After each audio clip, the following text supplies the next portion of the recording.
Hey, Daryl here, and this is my daily devotional. There is a piece of property in Jerusalem.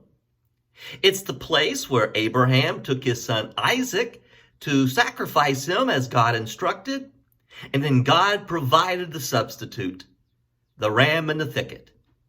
It is the place where most theologians agree Jacob laid his head down to take a nap, and as he slept, he had a dream of a ladder going to heaven and angels coming and going. It is the place where Araunah owned a threshing floor, and David went to make an altar. Araunah said, "You can have the floor." And David said, "I am not going to sacrifice to my God that which costs me nothing." And so he bought the threshing floor and built an altar to God. On that piece of property is where King Solomon built the temple of God. And now today sits an Islamic mosque. In the year 60 AD, the Roman Empire destroyed the temple that was sitting on that piece of property. In about the year 600, Islam was born. In about the year 700, the Dome of the Rock, an Islamic mosque, was built on that piece of property. And that piece of property still today has the Dome of the Rock. Now, many might ask, why has God allowed this Islamic mosque to be on this precious piece of property where the temple sat? Well, I think our verses today from the book of 2 Chronicles will help us understand why that mosque is there. I am in 2 Chronicles chapter 7. We have just read through chapter 4, verse 14. If my people who are called by my name will humble themselves and pray. We've just studied that yesterday. But then we come to verse 17.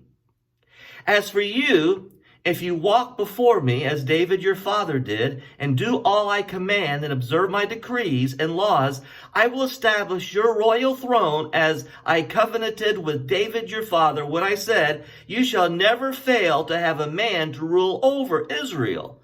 But verse 19 begins with that word, but. And I think this will help us understand the answer to the question. Why is there an Islamic mosque on that precious piece of property?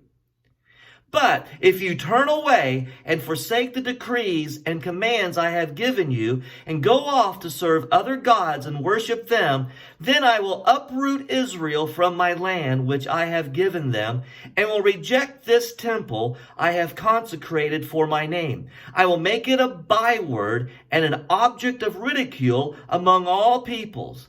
And though this temple is now so imposing, all who pass by will be appalled and say, why has the Lord done such a thing to this land and to this temple? People will answer, because they have forsaken the Lord, the God of their fathers, who brought them out of Egypt, and have embraced their gods, worshiping and serving them. That is why he brought all this disaster upon them. And so the answer to the question, why is there an Islamic mosque on that precious piece of property? Just like it says here, the question asked, why has the Lord done such a thing to this land and to this temple? And the answer, people will answer because they have forsaken the Lord, the God of their fathers, who brought them out of Egypt, and have embraced other gods, worshiping and serving them. The people of Israel were scattered around the world. Slowly, Israel is being reoccupied since 1949. And now we're going to see a time in the short history where God's temple is going to come back to that piece of property. Going to be a battle on that piece of property.